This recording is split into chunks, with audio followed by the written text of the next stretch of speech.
జిల్లాకొక airport ఎవరి హామీ? 2014లో చంద్రబాబు గారి హామీ అమలు చేశారా? విజయవాడ ఎయిర్పోర్ట్ ఎప్పుడో ఉంది నా చిన్నప్పటి నుంచి. విశాఖపట్నం ఎయిర్పోర్ట్ ఎప్పటి నుంచినో ఉంది.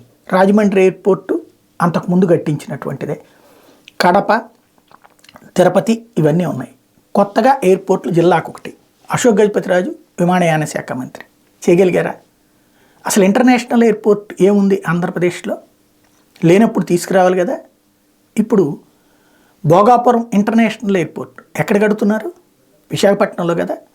అసలు ఆ వార్త మానేసి అసలు ఆంధ్రప్రదేశ్లో విమానాల్లో ఇదివరకైతే కనుక బెజవాడ టు ఏలూరు, ఏలూరు టు గుంటూరు ఇట్లా సరదాగా విమానాలు ఎక్కి తిరిగేవాళ్ళు. చంద్రబాబు ఉన్నప్పుడు విమానాశ్రయాలు వీధికి ఒకటి ఉండేది.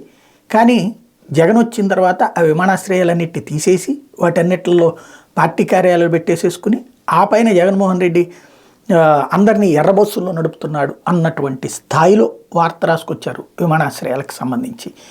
రోజుకొక విషగుళిక ప్రజలకి అన్ని రంగాల్లో ఏదో జరిగిపోతుంది అన్నటువంటిది. తమ ఊహల్నే జనం మీద రుద్దేసి ఏదో జరిగిపోతుంది అన్నటువంటి ఒక అపనమ్మకాన్ని క్రియేట్ చేయడంలో తెలుగుదేశం పార్టీ నాయకుడైనటువంటి రేవంత్ రెడ్డి కాంగ్రెస్లోకి వెళ్ళాక ఎట్లయితే స్లో పాయిజనస్గా అయిపోయింది టీఆర్ఎస్ పని, అయిపోయింది బీఆర్ఎస్ పని అంటూ ప్రచారం గ్రౌండ్ లెవెల్లోకి తీసుకెళ్ళి ఎలా అయితే గెలిచారో అది ఇక్కడ పత్రికల ద్వారా చేసేటటువంటి పనికి ఈనాడు రామోజీరావు గారు స్వయంగా పూనుకోవడం అన్నటువంటిదే ఇక్కడ రోజు వాళ్ళ పత్రిక తెరవకానే కనబడే ప్రభుత్వ వ్యతిరేక వార్తలతో అర్థమవుతున్నటువంటి అంశం.